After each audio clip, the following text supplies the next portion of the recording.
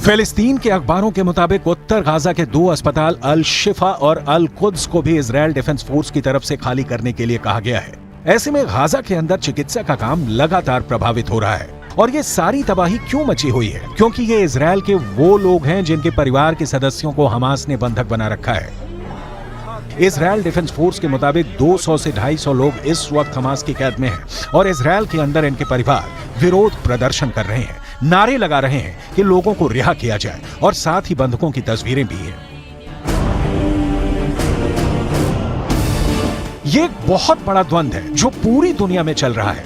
Europe के तमाम देशों में फिलिस्तीन के लोग विरोध प्रदर्शन कर रहे हैं और उनकी मांग एक ही है कि किसी भी तरह गाजा के अंदर सीज फायर करवाया जाए ताकि गाजा में लोगों का मरना बंद हो। जबकि दूसरी तरफ इजरायल के समर्थक वो लोग हैं जो ये कह रहे हैं कि हमास ने जो किया है उसकी सजा देने का हक इजरायल के पास है। 7 अक्टूबर को इजरायल के दक्षिणी हिस्से में जब हमास के आतंकी घुस गए और सैकड़ों लोगों का कत्ल किया तो पूरी दुनिया में मोसाद की आलोचना हो रही थी, लेकिन असल जिम्मेदारी मोसाद से ज्यादा शिन बेत की थी जो इजरायल की एक और खुफिया एजेंसी है। इजरायल और फिलिस्तीन की इस जंग ने पूरी दुनिया के अंदर कई इलाकों में एक सांप्रदायिक तनाव को जन्म दिया है जिसका असर अमेरिका और यूरोप के तमाम इलाकों में नजर आ रहा है। ताजा खबर यह है कि अमेरिका में शनिवार की सुबह डेट्रॉयट सिनेगॉग की अध्यक्ष सामंथा वोल की चाकू मारकर हत्या कर दी गई।